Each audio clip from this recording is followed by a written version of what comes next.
నమస్తే welcome to D news ముందుగా headlines హైదరాబాద్లో 14 నెలల్లో హైటెక్ సిటీ పూర్తి చేస్తామని భవిష్యత్తు అంతా ఐటీదేనని అప్పట్లో పిలుపునిచ్చానని తెలిపిన ముఖ్యమంత్రి నారా చంద్రబాబు నాయుడు.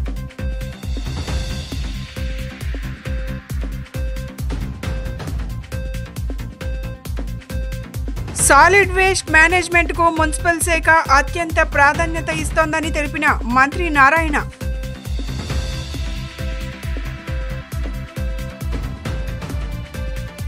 ప్రత్యేక అవసరాలున్న విద్యార్థులు అవరోధాలను అధిగమించి జీవితంలో ఉన్నత స్థానాలకు చేరుకునేందుకు ప్రభుత్వం కల్పిస్తున్న సదుపాయాలను సద్వినియోగం చేసుకోవాలని తెలియజేసిన జిల్లా collector doctor G Lakshmisha.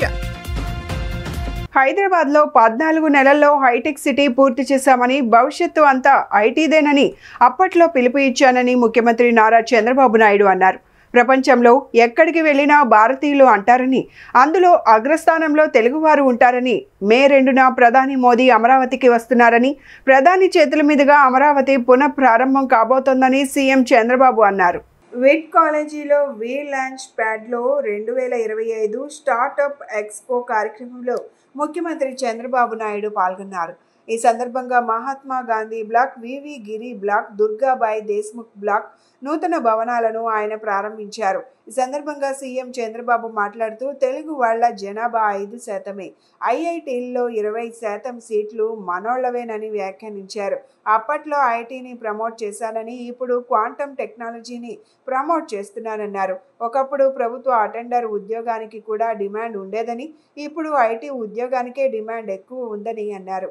Swarnandhra 2047కు road map సిద్ధం చేశామని చెప్పారు. పహల్గామాలో ఉగ్ర దాడి ఘటన దారుణమైందని, భారత్ జోలికి వస్తే మటాష్ అయిపోవాల్సిందేనని ఆయన మరోసారి స్పష్టం చేశారు.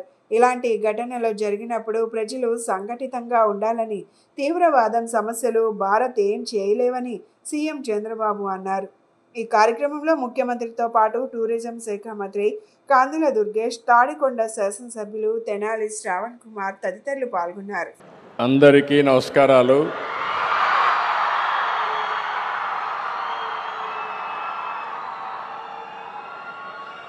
మొట్టమొదటిసారిగా విఐటి స్టూడెంట్స్కి అందరికీ, ఆ తర్వాత ఫ్యాకల్టీ మెంబర్స్కి అందరికి కూడా మనస్ఫూర్తిగా నమస్కారాలు. Good afternoon to everybody. Chancellor respected Viswanathan,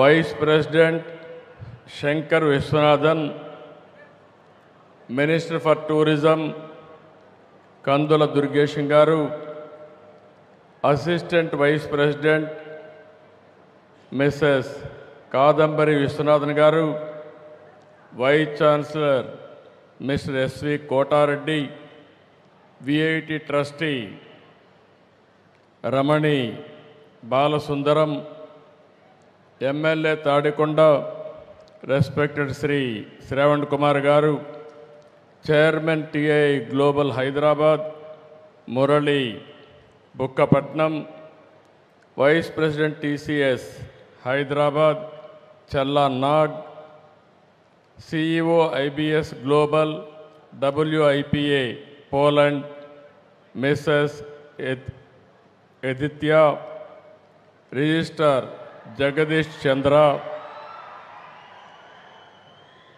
and invitees of this meeting.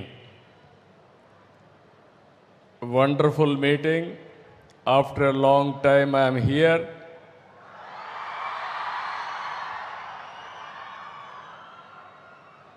Today is a very good occasion, wonderful occasion. మా స్టూడెంట్స్ అందరినీ చూస్తూ ఉంటే ఎక్కడ చూసినా కేరింతలు. సాలిడ్ వేస్ట్ మేనేజ్మెంట్ కు మున్సిపల్ శాఖ అత్యంత ప్రాధాన్యత ఇస్తుందని మంత్రి నారాయణ తెలిపారు. వ్యర్థాల ఏరివేతకు 4 థీమ్లతో పరిశుభ్రత కార్యక్రమాలు నిర్వహించనున్నట్లు వెల్లడించారు. దేశంలో ఎక్కడికి వెళ్తున్నా అక్కడ వ్యర్థాల విషయంలో ఆయా ప్రభుత్వాలు తీసుకున్న ఉత్తమ విధానాలు ఏపీలో అమలు చేసేందుకు ప్రయత్నిస్తున్నట్లు రాష్ట్ర మున్సిపల్ పట్టణాభివృద్ధి శాఖ మంత్రి నారాయణ వెల్లడించారు. స్వచ్ఛాంధ్ర కెపాసిటీ బిల్డింగ్ పై పురపాలక స్వచ్ఛాంధ్ర కార్పొరేషన్ శాఖల అధికారులతో విజయవాడలో నిర్వహించిన వర్క్ షాప్ లో మంత్రి పాల్గొన్నారు. ఈ సందర్భంగా నారాయణ మాట్లాడుతూ మున్సిపాలిటీల్లో సాలిడ్ వేస్ట్, లిక్విడ్ వేస్ట్ తొలగించడం ఎంతో సవాల్తో కూడుకుందన్నారు. రాష్ట్రంలో రోజుకు 600 మెట్రిక్ టన్నుల సాలిడ్ వేస్ట్ ఉత్పత్తి అవుతోందన్న మంత్రి నారాయణ వ్యర్థాల ఏరివేతకు 4 థీమ్లతో రాష్ట్ర వ్యాప్తంగా పరిశుభ్రత కార్యక్రమాలు నిర్వహించనున్నట్లు తెలిపారు. ఆ చెత్తనంతా అక్టోబర్ 2 నాటికి తొలగించాలని సీఎం ఆదేశించినట్లు నారాయణ వెల్లడించారు. చెత్త పట్ల ప్రజల్లో విస్తృత ప్రచారం కల్పించడంతో పాటు రీసైక్లింగ్ పై చైతన్యం కలిగించేలా చర్యలు తీసుకుంటున్నామన్నారు. ప్రజల్లో రోడ్లు, బహిరంగ ప్రదేశాల్లో చెత్త పడివేసే అలవాట్లలో మార్పు తెచ్చేలా చూడాల్సిన అవసరం ఉందని మంత్రి నారాయణ అభిప్రాయపడ్డారు. ఈ కార్యక్రమంలో స్వచ్ఛాంధ్ర కార్పొరేషన్ చైర్మన్ కొమ్మారెడ్డి పట్టాభిరామ్ తదితరులు పాల్గొని మాట్లాడారు. ఈరోజు గౌరవ మున్సిపల్ శాఖ మంత్రులు నారాయణ గారి సారథ్యంలో IEC capacity building behavioural change Swachhandhra corporation గౌరవ ముఖ్యమంత్రి నారా చంద్రబాబు నాయుడు గారి ఆదేశాల మేరకు రాష్ట్రంలో స్వచ్ఛతని పెంపొందించడం కోసం స్వర్ణాంధ్ర స్వచ్ఛాంధ్ర కార్యక్రమం ఒక ప్రజా ఉద్యమంగా మార్చడం కోసం గత 4 నెలల నుంచి పనిచేస్తుంది. ప్రజల భాగస్వామ్యం మరింత పెంపొందాలి అంటే ప్రజలలో అవేర్నెస్ పెరగాలి, కెపాసిటీ బిల్డింగ్ చేయాలి, బిహేవియరల్ చేంజ్ తీసుకురావాలి అన్న ఒక ఆలోచనతో మరి గౌరవ మంత్రివర్యులు నారాయణ గారి ఆదేశాల మేరకు స్వచ్ఛాంధ్ర కార్పొరేషన్ ఇవాళ రాష్ట్ర స్థాయి వర్క్షాప్ దేశ విదేశాల్లో పేరుగాంచినటువంటి అనేక సంస్థల్ని ఇక్కడికి ఆహ్వానించి స్వచ్ఛ భారత్కు అనుగుణంగా ఆ ప్రిన్సిపల్స్ పెట్టారో అవి నెరవేర్చాలంటే ఒకటి, ప్రతి ఒక్క వ్యక్తి మనసు స్వచ్ఛంగా ఉండాలి, పరిసరాలు స్వచ్ఛంగా ఉండాలి, మన ఇళ్ళు స్వచ్ఛంగా ఉండాలి అనే ఒక నినాదంతో ఈరోజు యాక్చువల్గా ఈ స్వచ్ఛాంధ్ర కార్పొరేషన్ని ముందుకు తీసుకుపోతున్నాం. అయితే ప్రజలకు అవేర్నెస్ కలిగించాలి, ప్రజల భాగస్వామ్యం కల్పించాలనే ఉద్దేశంతో ప్రతి నెల 3వ శనివారం ముఖ్యమంత్రి గారు స్వయంగా వారే ఒక కాన్ఫరెన్స్ సెలెక్ట్ చేసుకొని ఈ స్వచ్ఛాంధ్ర యొక్క కార్యక్రమాన్ని నిర్వహిస్తున్నారు. వారే స్వయంగా వచ్చి ప్రతి 3వ శనివారం చేయట్లో ఉద్దేశం ఏంటంటే ప్రజలకు అవేర్నెస్ కలిగించాలని. ప్రజలు ఎంత అవేర్నెస్ వస్తే నిజమైన స్వచ్ఛాంధ్ర స్వచ్ఛ భారత్ను సాధించగలం అనేది ఈ ప్రభుత్వం యొక్క లక్ష్యం. ప్రత్యేక అవసరాలున్న విద్యార్థులు అవరోధాలను అధిగమించి జీవితంలో ఉన్నత స్థానాలకు చేరుకునేందుకు ప్రభుత్వం కల్పిస్తున్న సదుపాయాలను సద్వినియోగం చేసుకోవాలని జిల్లా collector doctor G Lakshmi Shah సూచించారు. సమాజంలో అందరితో సమానంగా ఎదగాలని ఆకాంక్షించారు. పాఠశాల విద్యాశాఖ సమగ్ర శిక్ష ఆధ్వర్యంలో ప్రత్యేక అవసరాలున్న విద్యార్థులకు ఉపకరణాల పంపిణీ కార్యక్రమం జరిగింది. విజయవాడ బందర్ రోడ్లోని కలెక్టర్ కార్యాలయ ఆవరణలో జరిగిన ఈ కార్యక్రమంలో సెంట్రల్ ఎమ్మెల్యే బోండా ఉమామహేశ్వరరావు మరియు అధికారులతో కలిసి కలెక్టర్ లక్ష్మీ షా ఉపకరణాలు పంపిణీ చేశారు. అనంతరం కలెక్టర్ లక్ష్మీ షా మాట్లాడుతూ పాఠశాల విద్యాశాఖ సమగ్ర శిక్ష ఆధ్వర్యంలో ప్రత్యేక అవసరాలు కలిగిన 173 మంది లబ్ధిదారులకు 18.70 లక్షల విలువైన 273 పరికరాలను పంపిణీ చేసినట్లు తెలిపారు. బ్యాటరీ ఆపరేటెడ్ మోటరైజ్డ్ ట్రైసైకిళ్లు, బ్రెయిలీ కిట్లు, క్రచ్ ఎల్బోలు, టీఎల్ఎం కిట్లు, వీల్ చైర్లు, వాకింగ్ స్టిక్లు, రోలర్ టార్లు వంటివి అందజేయడం జరిగిందన్నారు. ప్రభుత్వం విభిన్న ప్రతిభావంతులకు అన్ని విధాల సహాయ సహకారాలు అందిస్తూ అండగా ఉంటోందని ఎమ్మెల్యే బోండా ఉమామహేశ్వరరావు హామీ ఇచ్చారు. విభిన్న ప్రతిభావంతులు బాగా చదువుకునేందుకు తోడ్పడే ఉపకరణాలు అందించడం జరుగుతోందన్నారు. ఈ కార్యక్రమంలో DEO UV Subbarao, Samagra Shiksha additional project coordinator G Maheswararao, Samagra Shiksha అధికారి ఎల్ వెంకటేశ్వరరావు తదితరులు పాల్గొన్నారు. వచ్చినాక దివ్యాంగులకి అలాగే మానసిక వైకల్యంతో పుట్టినటువంటి పిల్లలందరికీ కూడా ఒక పెద్ద అండ దొరికింది. గౌరవ ముఖ్యమంత్రి చంద్రబాబు నాయుడు నాయకత్వంలో గతంలో ఎన్నడూ లేనటువంటి విధంగా ఎన్నికల ముందు చెప్పాం, మేము అధికారంలోకి వస్తే మామూలుగా ఇచ్చే పింఛను 3,000 4,000 చేస్తాం. దివ్యాంగులకి మానసిక వైకల్యంతో పుట్టిన పిల్లలకి 3,000 పింఛను 6,000, కొన్ని జబ్బులకి 10,000 అలా కూడా ఇస్తామని చెప్పాం. చెప్పిన ప్రకారం జూలై నుంచి 2024 జూలై నుంచి పింఛన్లు పెంచి వాళ్ళకి ఇవ్వటం వల్ల వాళ్ళ ఒక భద్రత, ఒక భరోసా దొరికింది. తల్లిదండ్రులు కూడా సంతోషిస్తూ ఉన్నారు. ఇవాళ అదే కాకుండా వాళ్ళని ఆర్థికంగా ఆదుకోవటమే కాకుండా వాళ్ళకి ఉపకరణాలు, ఇవాళ టెక్నాలజీ మారింది. గతంలో ట్రైసైకిల్ అంటే మరి చేత్తో తొక్కుకోవాల్సి వచ్చేది. ఇవాళ మారిన టెక్నాలజీతో ఛార్జ్డ్ ట్రైసైకిల్స్ వచ్చినాయి. ఏబుల్డ్ పిల్లలకి చదువుకున్న వాళ్ళకి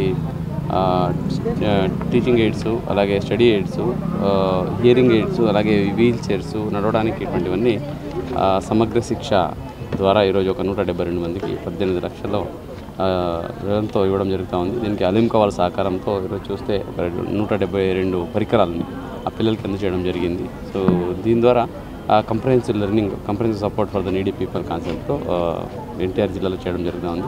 సమగ్ర శిక్షలో ఫస్ట్ టైం ఇది ఇస్తున్నాము. దీనివల్ల ఎవరైతే బ్లైండ్ పిల్లలు ఉంటారో, అలాగే హియరింగ్ డిజేబుల్డ్ పిల్లలు ఉంటారో, అలాగే నడవడానికి ఇబ్బందిగా ఆర్థో ప్రాబ్లం ఉన్న పిల్లలు ఉంటారు, వాళ్ళకి లెర్నింగ్ కెపాసిటీ పెంచడానికి, వాళ్ళ ఐక్యూ ఇంప్రూవ్ చేయడానికి ఇది ఉపయోగపడుతుంది. సో దీని ద్వారా మనము కంప్రహెన్సివ్ ఎడ్యుకేషన్, అలాగే ఇంక్లూజివ్ ఎడ్యుకేషన్ అందరికీ చదివే ఆసక్తి ఉన్న పిల్లలందరికీ. ప్రధానమంత్రి నరేంద్ర మోదీ నాయకత్వంలో వికసిత్ భారత్ లక్ష్యంగా దేశంలోని 100% రక్షణ రంగ ఉత్పత్తుల తయారీకి కృషి చేయడం జరుగుతుందని విజయవాడ ఎంపీ కేశినేని శివనాథ్ అన్నారు. ముఖ్యమంత్రి చంద్రబాబు నాయకత్వంలో ఏపీ దేశంలోనే అగ్రగామి పారిశ్రామిక శక్తిగా ఎదగాలని లక్ష్యంతో పనిచేస్తున్నారన్నారు.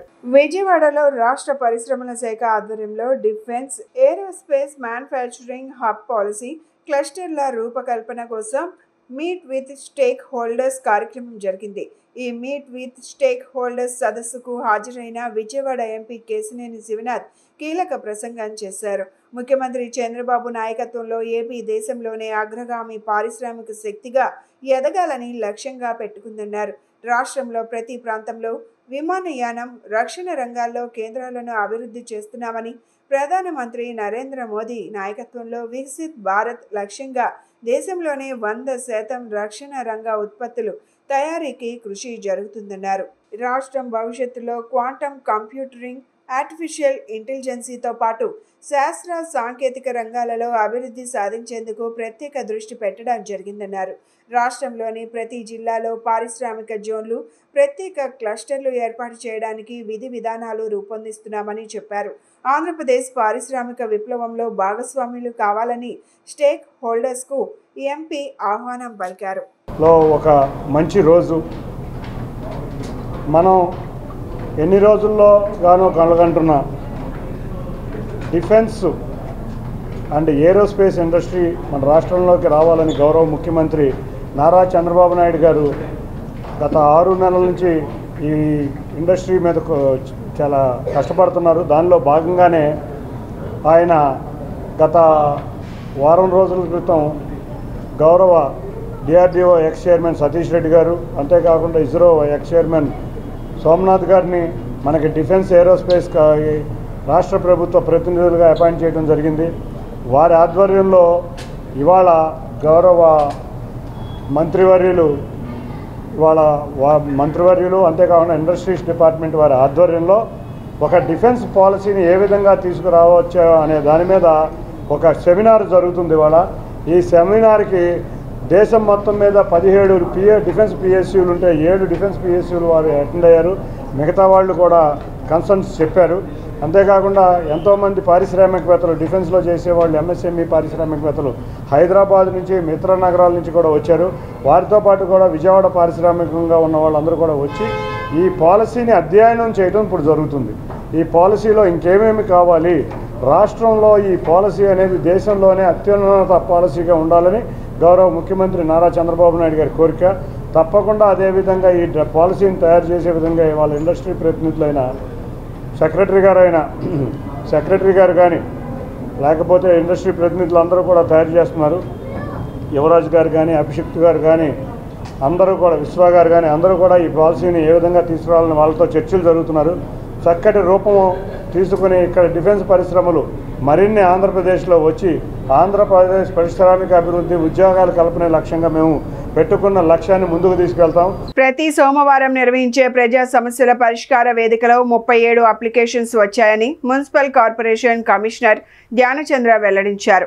ప్రతి అర్జీదారుని వద్దకు అధికారులు వెళ్లి క్షేత్ర స్థాయిలో పరిశీలించి సమస్యకు పరిష్కరించే విధంగా కృషి చేస్తున్నామని స్పష్టం చేశారు. కూటమి ప్రభుత్వం ప్రతిష్టాత్మకంగా చేపట్టిన ప్రజా సమస్యల పరిష్కార వేదిక కార్యక్రమం విజయవాడ నగరపాలక సంస్థ ప్రధాన కార్యాలయంలో సోమవారం జరిగింది. ఈ కార్యక్రమంలో మున్సిపల్ కమిషనర్ ధ్యానచంద్ర అధికారులు పాల్గొన్నారు. ఈ సందర్భంగా విఎంసీ కమిషనర్ ధ్యానచంద్ర మాట్లాడుతూ ప్రతి సోమవారం ప్రజా సమస్యల పరిష్కార వేదిక నిర్వహిస్తున్నామన్నారు. నేడు మొత్తం 37 అర్జీలు వచ్చాయని వాటిని త్వరితగతిన పరిష్కరించాలని అధికారులను ఆదేశించారు. ప్రతి సమస్యను క్షేత్రస్థాయిలో పరిశీలించి బాధితులతో మాట్లాడినా పరిష్కరిస్తున్నట్లు చెప్పారు. కోర్టులో ఉన్న సమస్యలు తప్ప మిగిలిన అన్ని సమస్యలకు త్వరితగతిన పరిష్కరిస్తున్నట్టు చెప్పారు. కొన్ని రీఓపెన్ కేసెస్ వచ్చిన వెంటనే ఆఫీసర్స్ వాళ్ళతో పర్సనలీ కాంటాక్ట్ అయ్యి లొకేషన్కి వెళ్ళి ఎక్సెప్ట్ ఫర్ ఫైనాన్షియల్ ఇష్యూస్ ఉండొచ్చు, కోర్ట్ కేసెస్ తప్ప రిమైనింగ్ అన్ని కూడా పబ్లిక్ సాటిస్ఫాక్షన్ తోనే క్లోజ్ చేయడం జరుగుతుంది. ఈ రోజు కూడా దాదాపుగా 35 అప్లికేషన్స్ వచ్చినాయి ఇప్పటికే. మెయిన్లీ ఎంక్రోచ్మెంట్ సమస్య, వాటర్ ఇష్యూస్, అలాగనే మనకి పెన్షన్ సమస్య, దీనిపైన చాలా వరకు అప్లికేషన్స్ రావడం జరిగింది. లాంగ్ టర్మ్ పెండింగ్ ఉన్న కొన్ని ఇష్యూస్ ఈ రోజు దృష్టికి తీసుకోవడం జరిగింది. ఇవి కూడా బియాండ్ ఎస్ఎల్ఏ వెళ్లకుండా క్లియర్ చేయడం జరుగుతుంది. ముఖ్యంగా ప్రతి ఆఫీసర్ కూడా ఫీల్డ్ కలవడము, పిటిషనర్స్ తో కలవడము, pre visit photos, post visit photos ఇవన్నీ కూడా కంప్లీట్ చేయడానికి ఉన్న డైరెక్షన్స్ మనకు కలెక్టర్ గారి ఇన్స్ట్రక్షన్స్ మనకు క్లోజ్ చేయడం జరుగుతుంది. Thank you.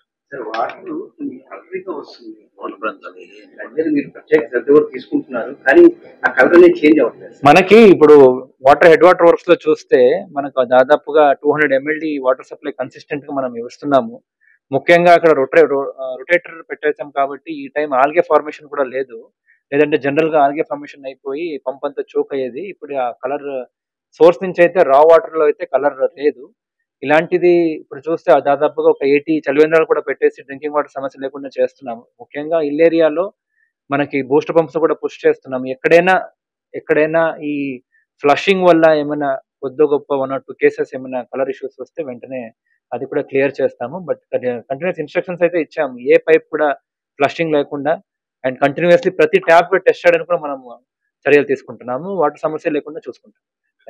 మే 2న జరగనున్న ప్రధాని నరేంద్ర మోదీ పర్యటనను దిగ్విజయం చేయాలని తూర్పు ఎమ్మెల్యే గద్దె రామ్మోహన్ పిలుపునిచ్చారు. 1,00,000 కోట్ల రూపాయలతో అభివృద్ధి పరచనున్న రాజధాని పనులకు ప్రధాని మోదీ శంకుస్థాపన చేస్తారని ఆయన వివరించారు.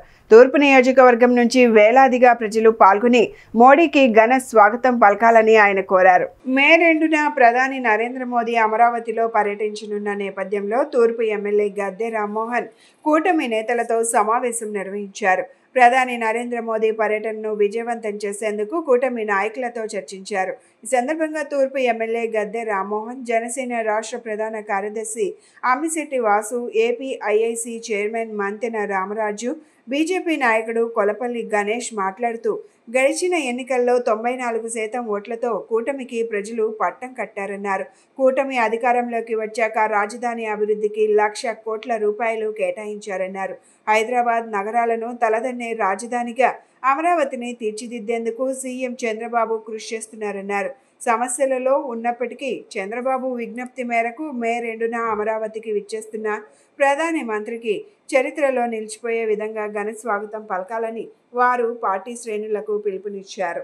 ఏదైతే మే 2వ తారీఖు మధ్యాహ్నం జరిగేటువంటి పునర్ప్రారంభ పనులు ఏదైతే అమరావతికి సంబంధించి గౌరవ ప్రధానమంత్రి గారు కానీ, ముఖ్యమంత్రి గారు కానీ, డిప్యూటీ సీఎం గారు కానీ, భారతీయ జనతా పార్టీ నాయకులందరూ కూడా పాల్గొనేటువంటి కార్యక్రమాన్ని విజయవంతం చేయడం కోసం పార్టీ ఆదేశాల మేరకు ఈరోజు గవర్నీలు శాసనసభ్యులు గద్దె రామ్మోహన్ రావు గారు కానీ, అదేవిధంగా జనసేన ఇన్ఛార్జీలు కానీ, బీజేపీ ఇన్ఛార్జీలు కానీ, గౌరవ అబ్జర్వర్లు కానీ, స్టేట్ నాయకుల కమిటీలో నాయకులు కానీ, కార్యకర్తలతోటి సమావేశం ఏర్పాటు చేయడం జరిగింది. దీని ముఖ్య ఉద్దేశం ఏదైతే గవర్నీలు మోడీ గారిని మనం గౌరవిస్తూ స్వాగతం పలకాల, ప్రజలందరూ కూడా ఉత్తేజంగా వెళ్ళి మన యొక్క రాజధాని అంటే అమరావతి అంటే ఏదో ఒక వ్యక్తిది కాదు, మన రాష్ట్ర ప్రజలందరిది కూడా రాజధాని పునర్నిర్మాణ కార్యక్రమానికి విచ్చేసినటువంటి నరేంద్ర మోదీ గారికి కూటమి ప్రభుత్వం తరపున ప్రజలందరూ కూడా స్వాగతం పలకాలనే ఆలోచనతో రామరాజు గారికి ఈ తూర్పు నియోజకవర్గం ఇన్ఛార్జిగా టీడీపీ పార్టీ ఇన్ఛార్జిగా వేయటం, గద్దె రామ్మోహన్ రావు గారి ఆధ్వర్యంలో ఈరోజు మీటింగ్ పెట్టుకున్నాం. ఏదైతే ప్రజలకి మాట ఇచ్చారో చంద్రబాబు నాయుడు గారు, పవన్ కళ్యాణ్ గారు, మోదీ గారు, మంచి రాజధాని రావాలి, అమరావతి రాజధానిని గొప్ప రాజధానిగా తీర్చిదిద్దాలనుకున్నామో, ఏదైతే మన ఆంధ్రప్రదేశ్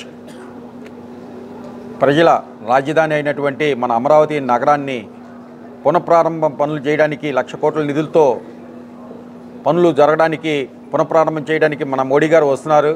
దానికి ఎన్డీఏ కూటమి తరపున తెలుగుదేశం, జనసేన, బీజేపీ పార్టీ తరపున ప్రతి నాయకుడు, కార్యకర్త తమ సొంత ఇంటికి ఏ విధంగా అయితే మనం పనులు చేయడానికి బంధుమిత్రులు అందరూ పిలుస్తాం, అదేవిధంగా మన ప్రజా రాజధానికి నరేంద్ర మోడీ గారికి స్వాగతం పలకడానికి ఆ సభకి జయప్రదం చేయాలని చెప్పేసి, ఏ రాజధాని మన రాష్ట్రానికి అటు అభివృద్ధి సంక్షేమానికి కారకం అవుద్దో, ఏ రాష్ట్రంలో మంచి రాజధాని ఉంటే ఆ రాష్ట్రం సుభిక్షంగా ముందుకు వెళ్తూ ఉందో, ఉదాహరణకి హైదరాబాద్ నగరం చూసుకున్నా, బెంగళూరు నగరం చూసుకున్నా, చెన్నై నగరం చూసుకున్నా, అలాంటి రాజధాని, ఆ రాజధానులన్నింటినీ తలదన్నే రాజధానిని సృష్టించడానికి అడుగులు వేసిన నారా చంద్రబాబు నాయుడు గారు స్పష్టమైన సమాచారంతో పునరావృతం కాకుండా అర్జీదారుడు సంతృప్తి చెందేలా అర్జీలను పరిష్కరించేలా అధికారులు ప్రత్యేక దృష్టి పెట్టాలని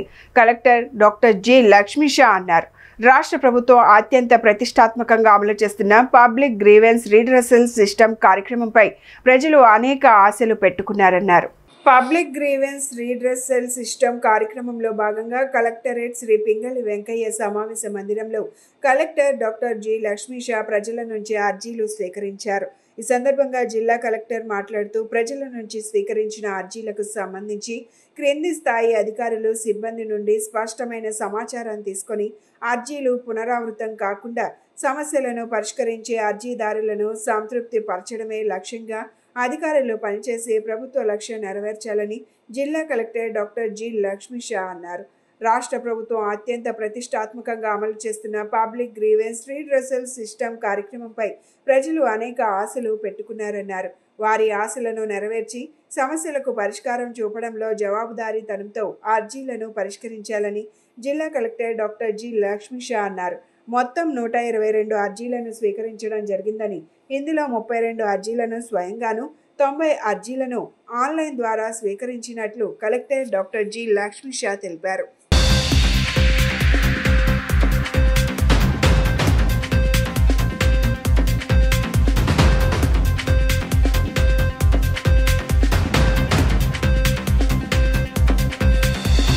ప్రైవేట్ అన్ఎయిడెడ్ పాఠశాలలకు పెండింగ్లో ఉన్న ఫీజు రియంబర్స్మెంట్ వెంటనే విడుదల చేయాలని federation of unaided school association రాష్ట్ర శాఖ ప్రతినిధులు కె తులసి ప్రసాద్, పరుచూరి శ్రీనివాసరావు, శ్రీకాంత్, భరత్ ప్రభుత్వాన్ని కోరారు. తల్లిదండ్రులు ఇబ్బందులు పడకూడదని, విద్యార్థుల చదువులకు ఆటంకం కలగరాదనే ఉద్దేశంతో ఫీజులు చెల్లించకపోయినా వారిని కొనసాగిస్తున్నామన్నారు. ఆర్టీఈ యాక్ట్ అడ్మిషన్ల ప్రక్రియపై తాము కోర్టును ఆశ్రయించగా తమకు అనుకూలంగా తీర్పు వచ్చిందన్నారు. 12/1C యాక్టుకు తాము వ్యతిరేకం కాదని వారు స్పష్టం చేశారు. పేద విద్యార్థులకు 25% సీట్లు కేటాయించాలనే ప్రభుత్వ నిర్ణయాన్ని అమలు చేస్తున్నామన్నారు. గత 3 సంవత్సరాలుగా ఇచ్చిన అడ్మిషన్లకు ఫర్ చైల్డ్ ఎక్స్పెండిచర్ను కమిటీ నిర్ధారించి పాత బకాయిలను చెల్లించి అడ్మిషన్ల ప్రక్రియ చేపట్టాలన్నారు. దాదాపుగా 4,000 పాఠశాలలు, 4,000 నుంచి 5,000 పాఠశాలల సభ్యత్వం ఉన్నటువంటి అసోసియేషన్ మాది. ఈ రోజున ముఖ్యంగా మనం ఇక్కడ మిమ్మల్ని కలుస్తుంది ఎందుకంటే RTE right to education 2009 act ప్రకారం, ఆర్టీఈ 12/1C ప్రకారం జరుగుతున్న అడ్మిషన్లలో జరుగుతున్నటువంటి లోటుపాట్ల గురించి, మేము పడుతున్న ఇబ్బందుల గురించి మీ దృష్టిలో తీసుకురావడం కోసం ఈ సమావేశం ఏర్పాటు చేశాం. గడిచిన 3 సంవత్సరాలుగా రైట్ టు ఎడ్యుకేషన్ కింద విద్యార్థులకు ఉచితంగా అడ్మిషన్లు ఇస్తున్నాం. అవి ఉచితమైన సీట్లు కాదు, ప్రభుత్వం దాని తాలూకు ఫీజులు మాకు రీయింబర్స్ చేయాలి. గడిచిన 3 సంవత్సరాలుగా ఈ ఫీజులు రీయింబర్స్ చేయడం జరగలేదు. అలాగే 25-26 విద్యా సంవత్సరానికి కూడా మరి ప్రవేశాలకు సంబంధించినటువంటి జీవోని రిలీజ్ చేశారు.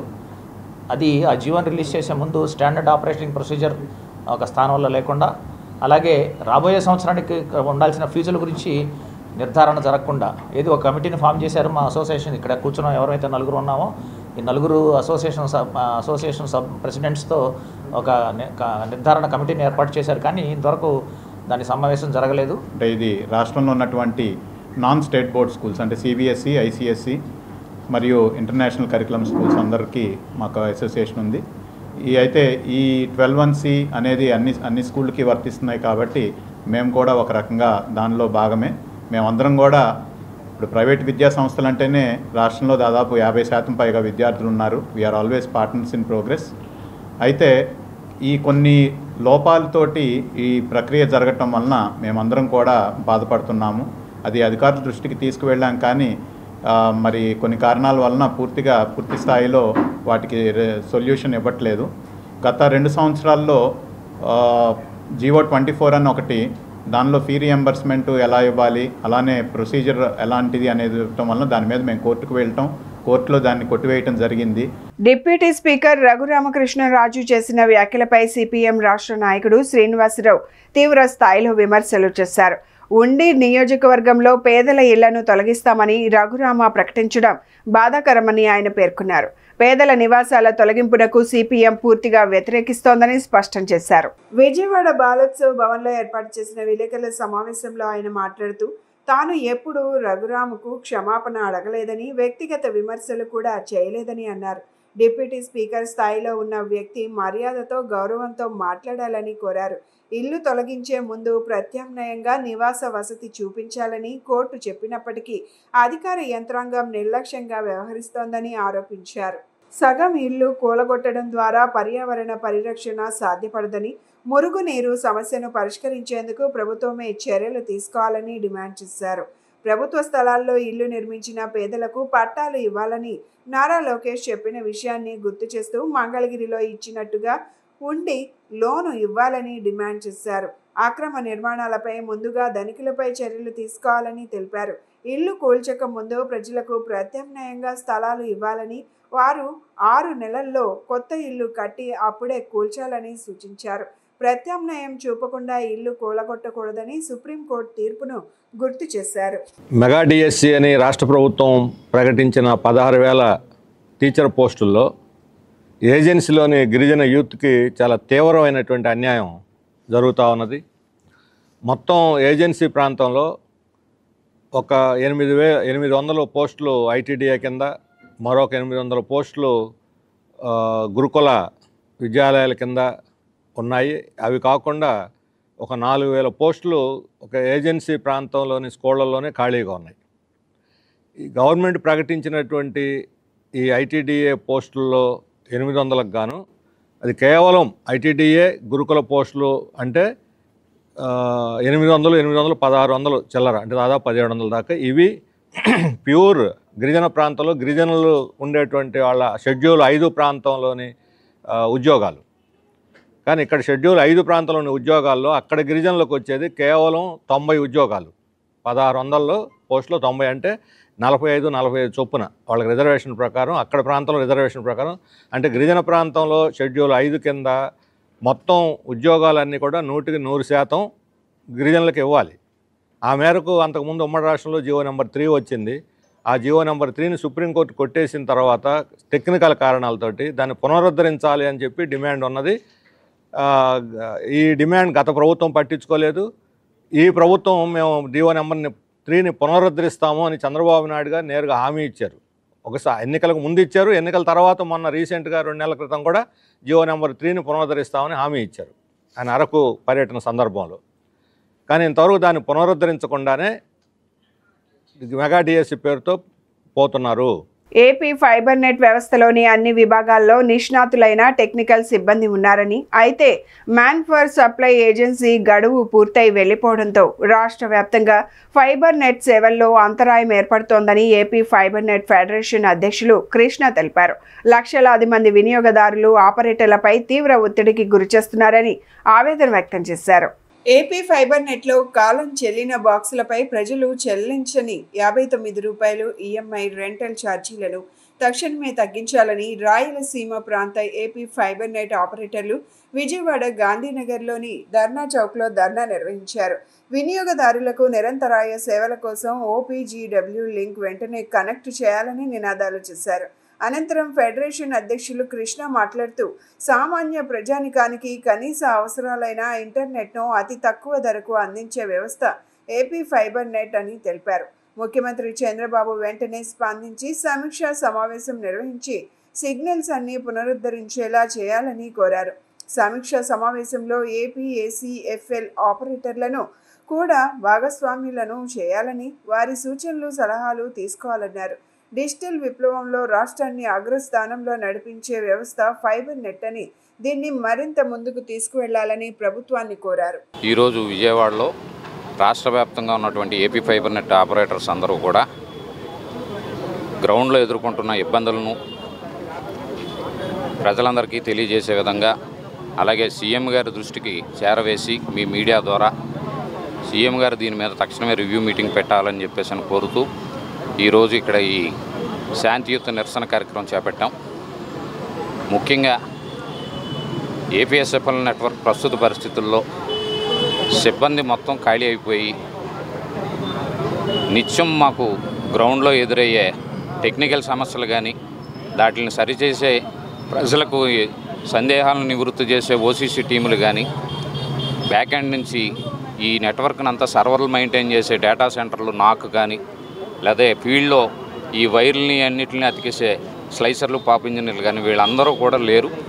సో దానివల్ల నెట్వర్క్ కంప్లీట్గా డౌన్ అయిపోయింది. సో ప్రజలు తీవ్ర ఆందోళన, అసౌకర్యానికి గురవుతూ ఆ యొక్క ప్రెజర్ని తీసుకొచ్చి ఆపరేటర్ల మీద పెడతా ఉన్నారు. సో ఒక పక్కన సంస్థకి, ఆపరేటర్లకి నష్టం కలగడమే కాకుండా ఆ యొక్క ప్రెజర్ గట్టిగా పడుతూ ఉంది. సామాన్య ప్రజలకు తక్కువ రేట్లో ఇంటర్నెట్ ఇచ్చే సంస్థ ఒక ఏపీ ఫైబర్ నెట్టే రాష్ట్ర వ్యాప్తంగా ఉంది. సో కనీస అవసరాల్లో ముఖ్యమైన సర్వీస్గా ఇంటర్నెట్ సర్వీస్ కూడా ఉందన్న విషయం ప్రభుత్వానికి తెలిసిందే కాబట్టి, సో దాన్ని కూడా మీరు దృష్టిలో పెట్టుకుని దీన్ని ఎంతో ముందుగా ఆలోచన చేసి మన విజనరీ లెజెండ్ గౌరవనీయులు ముఖ్యమంత్రి వర్యులు శ్రీ నారా చంద్రబాబు నాయుడు గారు ఆనాడే స్థాపించి ఉన్నారు 2015 ఆ కార్యక్రమంలో. సో దాన్ని ఈరోజు అంచెలంచెలుగా 10 లక్షల కనెక్టివిటీ దాకా తీసుకెళ్ళి గత 5 ఏళ్లలో దీనికి సరైన బాక్సులు అవి సరఫరా లేక ఉన్న బాక్సులు చెడిపోయి 5 లక్షల స్థాయికి దిగజారిపోయి కనెక్టివిటీ తగ్గిపోయి ఉంది. చట్ట విరుద్ధంగా గంజాయి స్మగ్లింగ్ వ్యాపారం చేస్తున్న నిడుగుంట అరుణ, ఆమె అనుచరులపై చట్టపరమైన చర్యలు తీసుకోవాలని హైకోర్టు అడ్వకేట్ పి రాజారావు పోలీసులకు విజ్ఞప్తి చేశారు. ఈ మేరకు ఆయన గాంధీనగర్ ప్రెస్ క్లబ్ నందు విలేకరుల సమావేశం జరిపారు. ఈ సందర్భంగా ఆయన మాట్లాడుతూ నేర చరిత్ర కలిగిన గంజాయి స్మగ్లర్ భార్య నిడుగుంట అరుణ ఎస్పీ ఎస్ఆర్ నెల్లూరు జిల్లా కొవ్వూరు మండల పడుగుపాడు గ్రామం సాయి ఎన్క్లేవ్ అపార్ట్మెంట్లో గంజాయి స్మగ్లింగ్ వ్యాపారం చేస్తుందని ఆరోపించారు. రౌడీ షీటర్లు, గూండాల అండతో గంజాయి వ్యాపారం కొనసాగిస్తున్న నిడుగుంట అరుణ, ఈమె అనుచరులపై ఎస్పీ ఎస్ఆర్ నెల్లూరు జిల్లా ఎస్పీ కఠిన చర్యలు తీసుకొని చట్టపరంగా ప్రజలకు న్యాయం చేయాలని కోరుతున్నా అన్నారు. రౌడీలు, గూండాలు చేత పోలీసు మారు వేషాలు వేయించి దొమ్మిలు చేయిస్తుందని ఆరోపణలు గుప్పించారు. ఈమెను చట్టపరంగా జైలులో ఉంచి ప్రజలకు న్యాయం చేయాలని, చట్టపరంగా న్యాయం చేయాలని కోరుతున్నామన్నారు. ప్రజలకు జరిగే అన్యాయాన్ని అరికట్టేందుకు కూడా ఈరోజు మీ ముందుకు రావడం జరిగింది. ఎస్పీఎస్ఆర్ నెల్లూరు జిల్లా కోవూరు మండలం పడుగుపాడు గ్రామంలో సాయి ఎన్క్లేవ్ అపార్ట్మెంట్లో నిడుగుంట అరుణ అనే ఒక గంజాయి స్మగ్లరు ఎన్నిసార్లు చెప్పినా ఈమె విచ్చలవిడిగా వారి అనుచరులను పెట్టి గంజాయి మాలో రవాణా చేయడం జరుగుతుంది. అదేవిధంగా సాయి ఎన్క్లేవ్ అపార్ట్మెంట్లో సీసీ కెమెరాలు పరిశీలిస్తే మన గౌరవనీయులైన ఎస్పీఎస్ఆర్ నెల్లూరు జిల్లా ఎస్పీ దొర గారు మరియు డీజీపీ దొర గారు, అదేవిధంగా హోంమంత్రి వర్యులు, సీఎం గారు, డిప్యూటీ సీఎం గారు, ఐటీ శాఖ మంత్రి వారు, సిఐడి, సిబిఐ వారు ఒక ఫోన్ ట్యాపరింగ్లు కానీ సీసీ కెమెరాలు కానీ ఎంక్వైరీ జరిపితే మరిన్ని విషయాలు కూడా వెలుగులోకి వస్తాయని కూడా గౌరవనీయులైన ఒక పత్రిక ముందు ఈ విధంగా చెప్పడం జరుగుతుంది. అంతేకాకుండా ఈమె చేస్తున్న అరాచకాలు, ఒక రౌడీజాలు, ఈమెపై కోవూరు పోలీస్ స్టేషన్లో రౌడీ షీటర్ కూడా ఉంది. ఈమెపై పోలీస్ స్టేషన్లో కూడా క్రిమినల్ కేసులు ఉన్నాయి.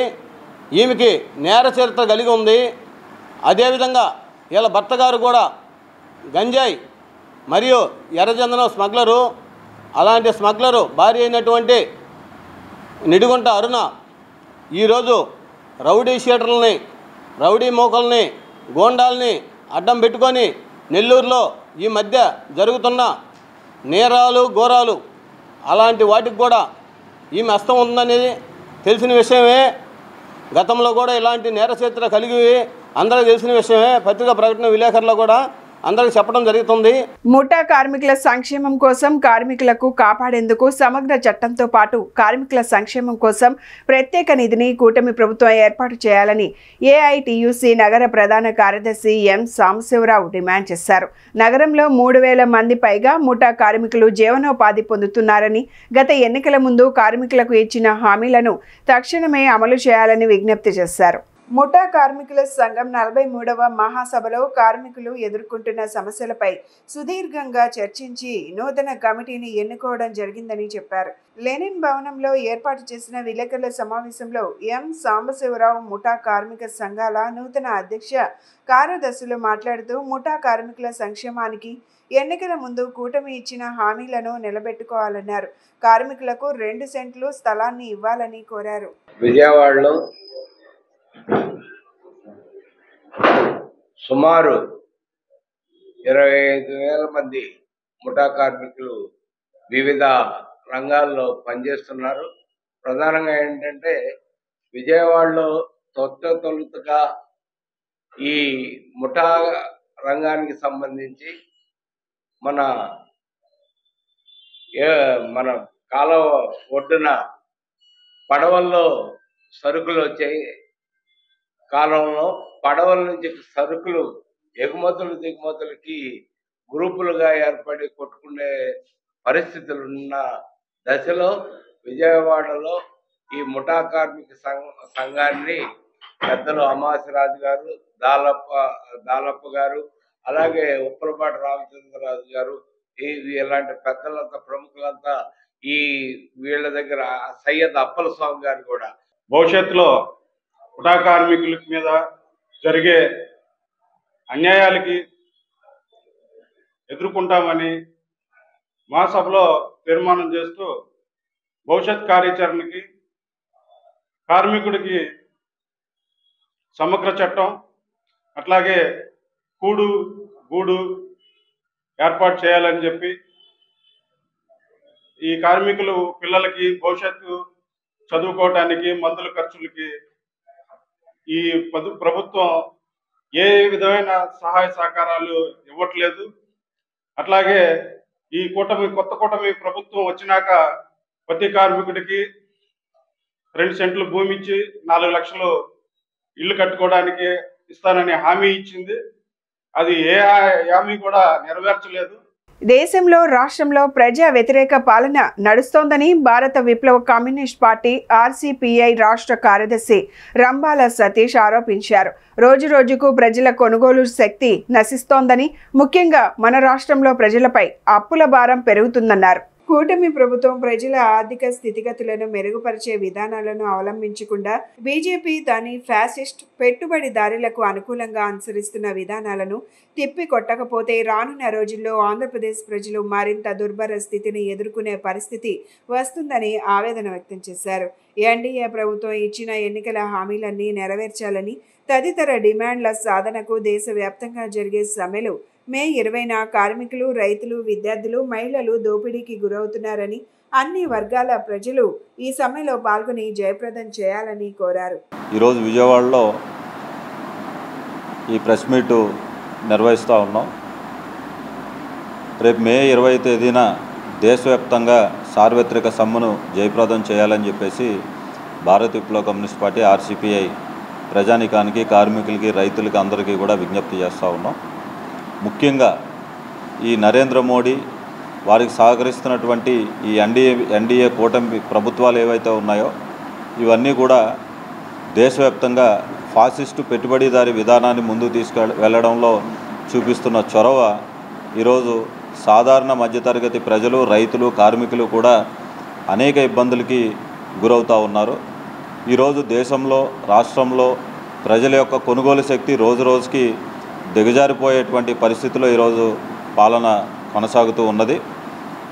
ఈ పాలన ఇట్లా కొనసాగుతున్న తరుణంలో మన చంద్రబాబు నాయుడు గారి ప్రభుత్వం ఏదైతే కూటమి ప్రభుత్వం ఆంధ్రప్రదేశ్లో ఉన్నదో ఈ ఎన్నికల హామీలని నెరవేర్చడంలో పూర్తిగా విఫలం కావడంతో పాటు ఈ రాష్ట్రానికి ప్రత్యేక హోదాతోనే మనకి ఈ రాష్ట్రానికి కొంతమేరకు ఉపశమనం కలుగుతుంది అనే డిమాండ్ను ఆయన ఏదైతే ప్రతిపక్షంలో ఉన్నప్పుడు ఆ డిమాండ్ను ముందుకు తీసుకొచ్చారో ఈరోజు ఎన్డీఏ కూటమిలో ఉంటూ కూడా ప్రత్యేక హోదాకు ఒక అవకాశం వచ్చినటువంటి సందర్భంలో ఈరోజు కేంద్ర ప్రభుత్వాన్ని నిలదీయడంలో, రాష్ట్రానికి ప్రత్యేక హోదా తేవడంలో ఈరోజు చంద్రబాబు నాయుడు ఎట్టి పరిస్థితుల్లో కూడా చొరవ చూపించేటువంటి ప్రయత్నం చేయడం లేదు. అట్లాగే ప్రశ్నించడానికే పార్టీ పెట్టానన్న పవన్ కళ్యాణ్ గారు ఈరోజు ఎవరిని కూడా ప్రశ్నించకుండా ఈరోజు కేవలం బీజేపీకి కొమ్ము కాసేటువంటి పరిస్థితిలో ఈరోజు ఆయన పరిపాలన కొనసాగుతూ ఉంది. ఆయన ఒకటే చెప్పాడు పవన్ కళ్యాణ్ గారు, ఆనాడు విజయవాడలో వరదలు వచ్చి ముంపుకు గురవుతే ఆనాడు తీవ్రంగా రైతాంగం నష్టపోయేటువంటి పరిస్థితిలో రైతులందరూ కూడా నష్టపరిహారం ఇవ్వాలని చెప్పేసి పెద్ద ఎత్తున డిమాండ్ చేస్తున్న సందర్భంలో ఈ విషయాన్ని పక్కదోవ పట్టించడానికి తిరుమల లడ్డూని. బులెటిన్ ముగించే ముందు హెడ్లైన్స్ మరొకసారి. హైదరాబాద్లో 14 నెలల్లో హైటెక్ సిటీ పూర్తి చేస్తామని, భవిష్యత్తు అంతా ఐటీదేనని అప్పట్లో పిలుపునిచ్చానని తెలిపిన ముఖ్యమంత్రి నారా చంద్రబాబు నాయుడు.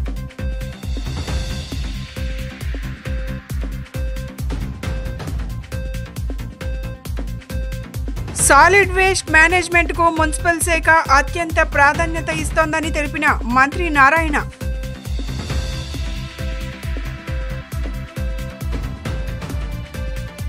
ప్రత్యేక అవసరాలున్న విద్యార్థులు అవరోధాలను అధిగమించి జీవితంలో ఉన్నత స్థానాలకు చేరుకునేందుకు ప్రభుత్వం కల్పిస్తున్న సదుపాయాలను సద్వినియోగం చేసుకోవాలని తెలియజేసిన జిల్లా కలెక్టర్ డాక్టర్ జి లక్ష్మీష. ఇవి ఈనాటి bulletin updates. Keep watching the news.